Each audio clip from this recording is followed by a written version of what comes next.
कहाँ हैं, सरकार कहेंगे वो गुनाहगार कहाँ हैं।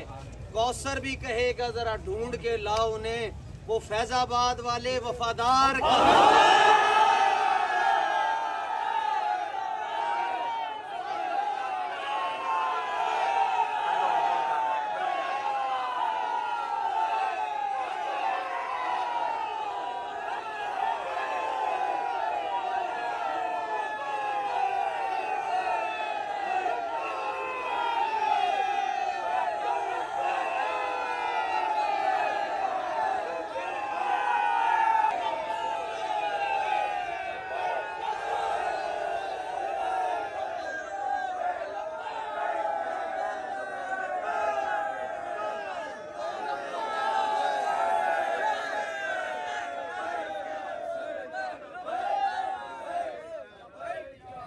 करबला का शाह हुसैन, करबला का शाह हुसैन,